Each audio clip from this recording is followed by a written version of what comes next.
साथियों, मैं doctor Kavita Sharma, associate professor Sanskrit. अभी तक आपने पढ़ा कि राजा विदूषक को शकुंतला के सौंदर्य के बारे में बताता है।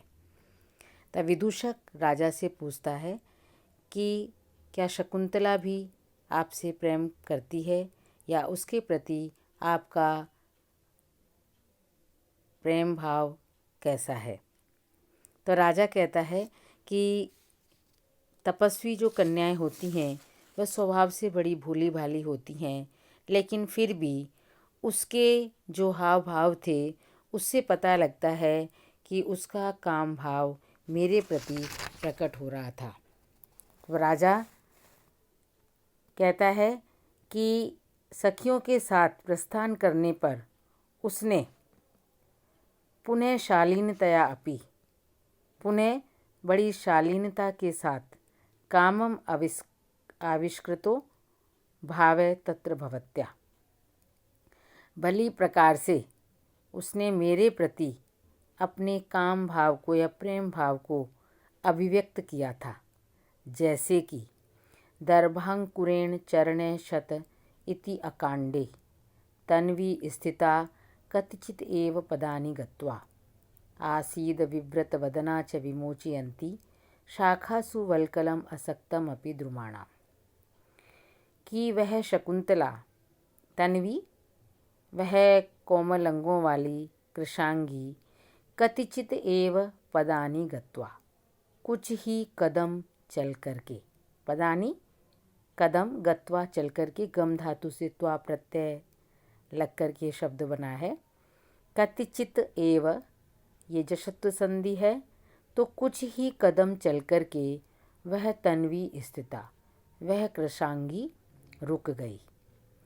दर्भांकुरेण चरणे शत इति अकांडे, कि दर्भ के अंकुर भाग से, दर्भ कुशा के बहुत तीखे या नुकीले भाग से मेरा चरण यानी पैर जो है वो शत घायल हो गया है, या उस कांटा जो है मेरी पैर में चुभ गया है। इति इस प्रकार, अकांडे बिना अवसर के ही या बिना कारण ही, और द्रुमाणाम शाखासु, और वृक्षों की शाखाओं में, वल्कलम असक्तम अपि, वल्कल वस्त्र के न उलझे हुए भी, विमोचयंती उस वस्त्र को शाखाओं से छुड़ाते हुए, विव्रत वदना आसीत मेरी ओर मुख करके रुक गई थी। तो इन सब को देख कर के लगता है कि वह मेरी प्रति पूरी तरह से अनुरक्त है।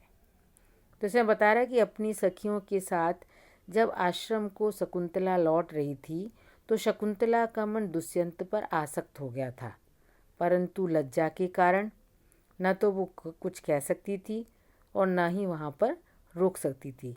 इसलिए उसने आश्रम की ओर जाते समय मेरे पैर में कुशा का अग्रभाग चुभ गया है यह कह करके उसने और राजा को देखती हुई रुक गई थी, और वृक्षों की शाखाओं में उसके वल्कल वस्त्र जो है वो उलझे नहीं थे, लेकिन फिर भी उसको सुलझाने के लिए या उसको हटाने के लिए उसको राजा को वो बार बार देखने की, पीछा मुँह करके बार बार देखने की चेष्टा कर रही थी। इस कारण राजा विदूषक से कहता है कि यह भाव देख कर के लगता है कि वह मुझ पर पूरी तरह से आसक्त है, अनुरक्त है। तो यहाँ पर बताया है कि दर्भांकुरेण चरणे शतय इति अकांडे, कि दर्भ के अंकुर भाग से नुकीले भाग जो है वो चरणे भाग से मेरा पैर जो है वो शत घायल हो गया है या चुभ गया है। इति इस प्रकार, अकांडे बिना कारण ही या बिना अवसर के ही। इसमें इति अकांडे यण संधि है, ई को यह हो गया, ई को यणची सूत्र से। तो वह तन्वी कोमलांगी कतिचित एव पदानी, कुछ ही कदम चल कर के रुक गई थी।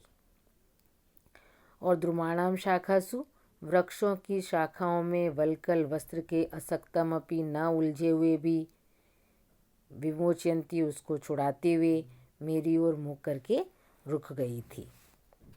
तो इसमें अभी आपको बताए कि दर्भांकुरेण दीर्घ संधि है और इसमें विरोधाभास अलंकार है कि असक्तमपि विमोचयन्ति वसंत तिल का छंद है। इसमें कतिचितेव में बताया था आपको जशत्व संधि है। शाखा सुशाखा शब्द है, सप्तमी का बहुवचन। द्रुमाणाम द्रुम शब्द है, षष्ठी का बहुवचन। स्थिता स्था धातु तय प्रत्यय से शब्द बना है। इति।